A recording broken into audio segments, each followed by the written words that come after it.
தேவன் நாமம் மகிமைப்படுவதாக.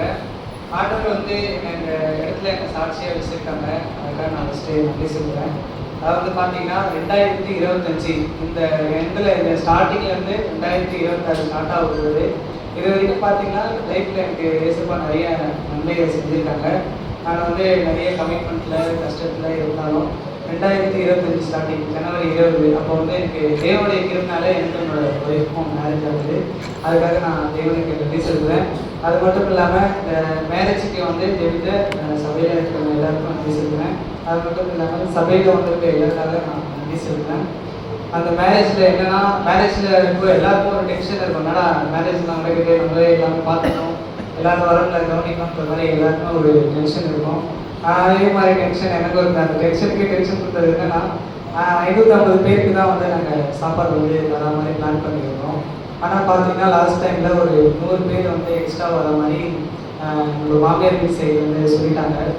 என்னடா பேசி ஒரே டென்ஷன் ஆகிடுச்சு. ஆனால் பேமெண்ட் வந்து இருந்தது. ஏன்னா லாஸ்ட் நேரத்தில் அரேஞ்ச் பண்ணோம் அப்படின்னா அந்த வரவு வந்து கொஞ்சம் வெயிட் பண்ண வைக்கணும், கொஞ்சம் லேட் ஆகும். அவங்க தூரத்துலேருந்து வந்திருப்பாங்க, அவங்களுக்கு சாப்பாடு எப்படி நம்ம தருது, அந்த ஒரே டென்ஷன் தான். அங்கே காலையை வந்து அந்த செயின் மாட்டும் போது ஒரே டென்ஷன் எனக்கு. என்னடா எப்படி நடக்கும் அப்படின்னு அங்கே ப்ரேயர் பண்ணுறதுக்கு ஃப்ரெண்டில் வந்து ப்ரேயர் பண்ணுவாங்க. கரெக்டாக ப்ரேயர் பண்ணும்போது ஒரு ரொம்ப பயமாக இருந்தது. என்னடா சாப்பாடு எப்படி ஏன்னா வந்தவங்க லாங்கிலேருந்து வரதுனால மட்டும் தான் யோசிச்சேன்.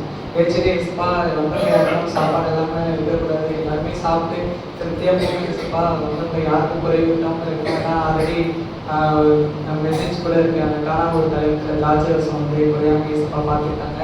அதே மாதிரி என்னென்னா லாஸ்ட்டில் நாங்கள் இந்த மேரேஜ் முடியும் போது எக்ஸ்ட்ராவாக ஒரு 15 பேர்கிட்ட சாப்பாடு இருந்தது. அதுக்காக நான் தேவனுக்கு நான் பேசுகிறேன் இந்த டைமில். அது மட்டும் எல்லாமே இசப்பா எங்களை ஆசீர்வதித்திருக்காங்க. என்னென்னு பார்த்தீங்கன்னா கொஞ்ச நாளில் எங்களுக்கு கர்ப்பத்தின் கனியை கொடுத்தாங்க இசப்பா. அதுக்காக நான் இசப்பாக்கு நன்றி செலுத்துகிறேன். அது மட்டும் இல்லாமல் என்னோட ஒய்ஃப் வந்து கன்சீவாக இருந்தாங்க. அந்த டைமில் நம்ம சபையில் நிறைய பேர் ப்ரேயர் பண்ணிங்க. அதுக்காக நன்றி சொல்கிறேன். நானும் ரொம்ப ப்ரேயர் பண்ணிவிட்டு வீட்டில் டெய்லி ப்ரேயர் பண்ணிவிட்டு பைபிள் வாசிச்சுட்டு அந்த வீட்டில் அந்த கன்சீவாக இருக்கும்போது எக்ஸசைஸ் அதெல்லாம் கரெக்டாக பண்ணிட்டு தான் இருந்தோம். அதுக்கப்புறம் பார்த்தீங்கன்னா கொஞ்ச நாள் அட்மிஷன் போட்டாங்க 3 ஹாஸ்பிட்டலில். அட்மிஷன் போட்டு இது மாதிரி நீங்கள் சிசரிங் தான் சொன்னாங்க. நாங்கள் கரெக்டாக ப்ராப்பராக ஃபாலோ பண்ணோம். எக்ஸசைஸ் எல்லாமே இந்த டயட்லேருந்து எல்லாம் கரெக்டாக ஃபாலோ பண்ணோம். ஒரு ஃபாலோ பண்ணியே சிசரின்னு சொல்லிட்டாங்க. எனக்கு ஒரே அழுக என்னால் முடியல. ஏன்னா என் வயசு வந்து சின்னதாக ஒரு சின்ன வழி கூட தாங்க மாட்டாங்க. அவங்களால சரீரத்தில் பலன் இல்லை அவ்வளோ. அதனால் எப்படிதான் அவங்க தாங்க போகிறாங்கன்னு சொன்னேன். ஒர்க்கில் இருந்தப்போ தான் சிசரின்னு சொன்னாங்க. சரி நாங்கள் ஹாஸ்பிட்டலுக்கு போவோம். அந்த போகும்போது பார்த்தீங்கன்னா சமமாக ரொம்ப கஷ்டமாக தான் போவோம். போயிட்டு அப்புறம் மேலே போயிட்டு நாங்கள் சைன்லாம் போகும்போது 2 பேருக்கும் முடியல. அந்த டைமில் நாங்கள் 2 பேருக்கும் ஒருத்தருக்கு ஒருத்தர் அப்படின்னு சொல்லிட்டு ப்ரேயர் பண்ணிவிட்டு ஒன்றில் சரியாயிடும் அப்படின்னு சொல்லிட்டு தான் அந்த ஆப்ரேஷன் தேட்டரில் கூப்பிட்டு போனாங்க. அங்கே கூப்பிட்டு போயிட்டு அன்றைக்கி பார்த்தீங்கன்னா ஒரு 3:48 வந்து பாப்பா பிறந்தாங்க. தேவனுக்கு ஆசீர்வதித்தார். எங்களுக்கு ஒரு பெண் குழந்தை கொடுத்துருக்காரு. அதுக்காக நான் தேவனுக்கு நன்றி செலுத்துகிறேன். அது மட்டும் இல்லாமல் அன்றைக்கி நைட்டு வந்து பார்த்தீங்கன்னா நாங்கள் 2 ஃபேமிலியும் வந்து அந்த இன்னொரு ஹாஸ்பிட்டலுக்கு வந்திருக்காங்க. வந்துட்டு அங்கே வந்து எல்லோரும் கிளம்புனாங்க. ஒருத்தர் தான் அட்டெண்டன்ஸ் மட்டும் தான் உள்ளே இருக்க முடியும். சரி நாங்கள் கிளம்பும் போது பார்த்தீங்கன்னா அம்மா அக்கா எல்லாருமே இருந்தாங்க. பாய்ஸ் எல்லாருமே வந்து கீழே மட்டும் தான் இருந்தாங்க. லேடிஸ் மட்டும் தான் மேலே அதோடு இருக்கும்போது என்னோட மாமியாரும் அக்கா மட்டும் தான் இருந்தாங்க. அந்த டைமில் ஒரு சில பேருக்கு வந்து சரீரத்தில் பர்னல்னா இல்லைன்னா தெரியல. பாப்பாவுக்கு வந்து பால் கொடுக்கறதுக்கு பால் வராது, ஒரு சில பேருக்கு வராது. அது மாதிரி என்னோட ஒய்ஃபுக்கு வந்து பால் வரல. அந்த டைமில் அதே மாதிரி பிரேயர் தான் பண்ணிட்டு இருந்தோம். வயசுப்பா எனக்கு சின்ன கொடுத்தாங்க. அது வந்து பார்த்தீங்கன்னா அன்றைக்கி நைட்டு என்னோட அக்கா வந்து எல்லாருக்கிட்டையும் போயிட்டு அந்த பால் கிடைக்குமா அப்படின்னு ஒரு சில பேருக்கு கேட்டாங்க. அதை கேட்டதில் ஒருத்தவங்க வந்து தரேன்னு சொன்னாங்க. அந்த டைமில் தான் எங்கள் அக்கா கிளம்பணும். ஒரு ஜஸ்ட் ஒரு கேட்டு வரலாம் அப்படின்னா போனாங்களே, அதுக்காக போகிற கேட்டு வரலாம், கிடைச்சா வந்து நிஷாக்கிட்ட சொல்லிட்டு போகலாம் அப்படின்னா வந்தாங்க. அப்புறம் பார்த்தீங்கன்னா அந்த ஒருத்தவங்க தரேன்னு சொல்லிட்டாங்க. தந்த விஷயத்த வந்து ஒய்ஃப் கிட்ட சொல்லிடுறாங்க. ஒய்ஃப் கிட்ட சொல்லாமே அப்படின்னு அக்கா வராங்க.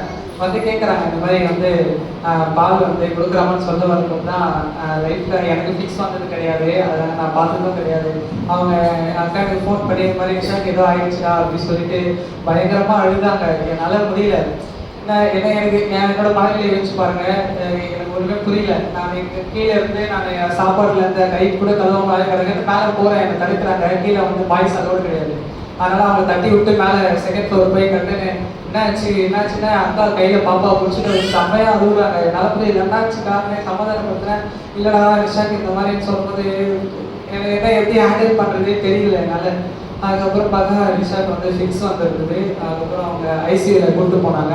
கூப்பிட்டு போகும்போது என்னோட உயிரே எனக்கு இல்லை, என்னால் முடியல, ரொம்ப கண்ட்ரோல் பண்ணாமல் ஒரே ரொம்ப அழுவை. அன்றைக்கி நைட் யாருமே தூங்கலை.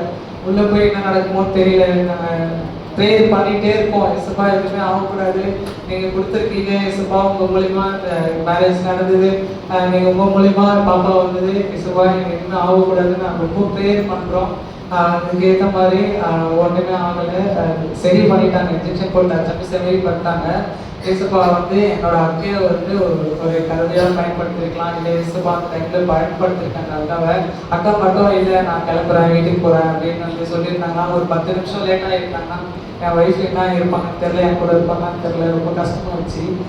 அது மட்டும் இல்லாமல் இப்போ வந்து அவங்க ஃபிக்ஸ் டேப்லெட் எடுத்துகிட்டு அது வந்து 2 இயர்ஸ் வந்து ஃபாலோ பண்ண சொல்லியிருக்காங்க. நீங்கள் எல்லாரும் ப்ரேயர் பண்ணிக்கோங்க. இது வரைக்கும் சபையில் நிறைய ப்ரேயர் பண்ணியிருக்கேன், அதுக்காக ரொம்ப நன்றி சொல்கிறேன்.